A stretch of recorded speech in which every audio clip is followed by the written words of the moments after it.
na ikagalak natin ay yung matuto sila sa kanilang pagkakamali. Yung hindi natin sasabihin, ay buti nga na nangyari sa iyo yan. Kung hindi, ang dapat ang iisipin natin, no, na kung nagkamali man siya, sana ay ipag-pray natin na matuto siya, no, na ma-realize niya yung kanyang pagkakamali. So, ganun po yung pag-ibig. Hindi yung parang iginakatuwa natin, yan, buti nga kasi sa kanila.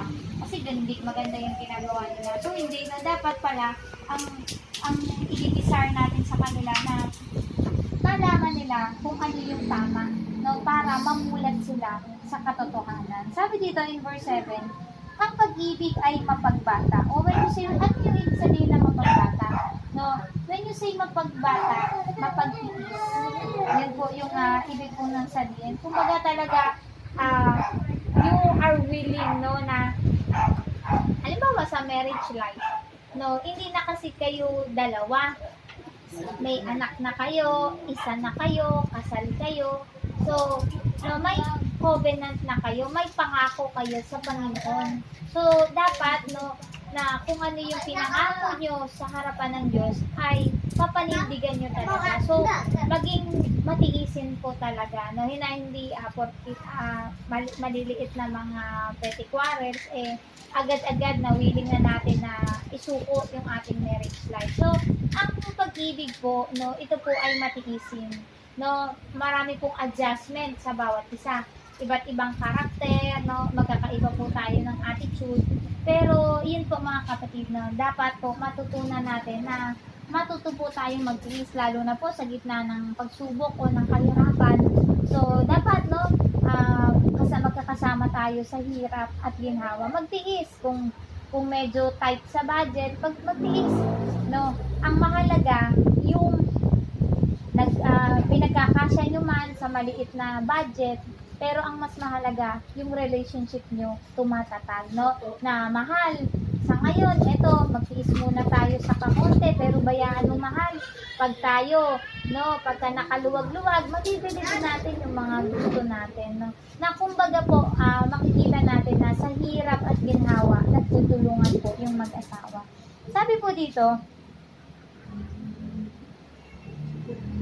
ngunit hindi kinakatuwa ang gawang masama, ngunit kinakagalak ang katotohanan. Ang pag-ibig ay mapagbata, mapagtiwala. Sabi dito, mapagtiwala. No? Sabi ko nga minsan, no, may mga bagay na nadidisappoint tayo.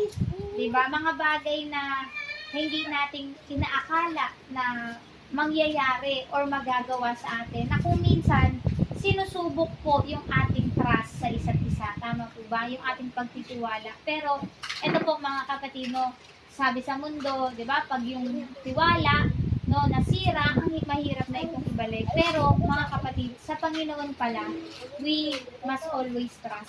Kahit pa na naloko tayo, nagawan tayo ng hindi maganda, pero dapat yung trust natin nagre-remain pa rin na buong buo pa rin, hindi nababawasan. So, kung isipin mo, parang ang hirap kasi di ba, pag iisipin mo, lalo na pag matindi yung ginawa sa'yo, parang ang hirap na sa'yo magtiwala. So, totoo lang po mga kapatid, pag tayo lang, mahihirapan talaga tayo.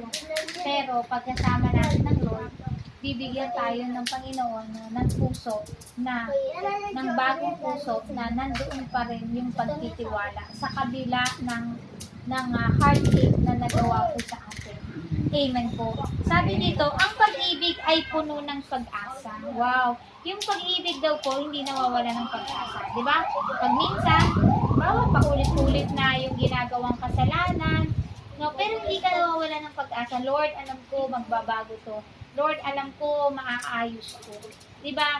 Pag may pag-ibig ka na mula sa Diyos, hindi ka nawawala ng pag-asa.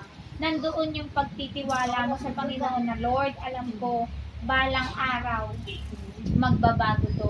Lord, alam ko, balang araw, tutuparin mo yung pangako mo sa akin. So, ganun po yung pag-ibig. Ang pag-ibig, hindi po nawawalan ng pag-asa. Sabi po dito, at nagtitiyaga hanggang wakas. So, ano naman po yung ibig pong sabihin nito? Sabi po dito, ang pag-ibig daw po, it never gives up. Never lose hope. Never lose faith. Na hindi ka nito susukuan. No? Praise God, no? Sa buhay namin mag-asawa, Sa totoo lang, ito yung verse na pinanghawakan ko. Sabi dito, ang pag-ibig daw ay mapagbata, mapagtiis. Sa totoo lang, ilang taon ako na nasasabi ko talaga nagtiis. Sabi po dito, mapagtiwala. How many times na